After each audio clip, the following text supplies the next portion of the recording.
balaku because I was related to everyone and accidentally dated a cousin. Have you had similar experiences or heard of similar experiences being a Tongan? I have. Let's define the term balaku. Balaku is what? Filthy? Degrading. Degrading, filthy. Devaluing of, I guess in a sense, balaku is mostly used to describe like if something's dirty or ugly. But filthy. I think in the way that my parents were using it, it was that I was devaluing our familial ties. I come across Tongans, hundreds of Tongans, on social media and in person, who bring it up.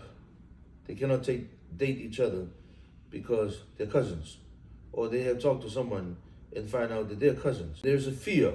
It paralyzed a lot of Tongans. That these Tongans started drifting away from Tongan people. That they want to start breeding, procreate with different races. Palangi, uli, because of the fear. It's a fear factor that paralyzes these Tongans, that they decide to go and procreate and date people outside of the Tongan community. Fear of being related, that they could be cousins. That fear is from the fear of inbreeding. That fear is from mutation, problem, health, mental, psychological problems they have seen in movies, in film, in newspaper, in articles. They have seen it on documents from the Europeans. Inbreeding, the difference between Tongans, cousins, and Palangi, European cousins. They practice inbreeding, the Europeans in Europe and in America. Inbreeding is different. They practice inbreeding, mom and dad, aunt and uncle, first cousins, and an inbreed, grandfather, grandmother. They have been inbreeding within the same house of the same family. Tongan people forget this.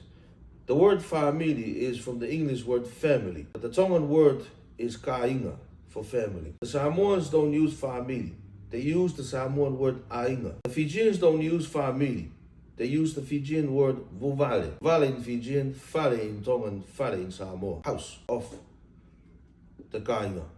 The Europeans, they inbreed. Same purpose, keeping the bloodline. But the Tongans are experts in crossbreeding. Tongans have crossbreed for over 1,000 years. It's not like we have 1 million population. We don't have 500,000 population. We have 80,000 Tongan people in the United States, 100,000 Tongan people in New Zealand, 100,000 Tongan people in the Kingdom of Tonga, spread out in 270,000 square miles of ocean to the sky, then space, spread out 176 tropical islands, volcanic, limestone, coral. Tongan people have been crossbreeding for over 1,000 years.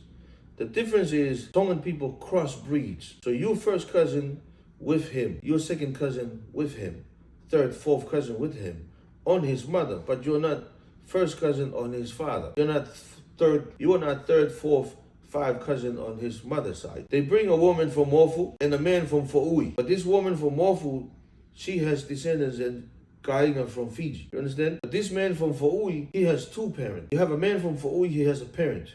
And a woman from Mofu, she has a parent. You understand? She has Kainga from Matua, she has Kainga from Fiji, she has Kainga from... You have this man from Fa'ui, he has Kainga from Hihifo. He has Kainga from La Paha, from Mua, from the Takamotonga.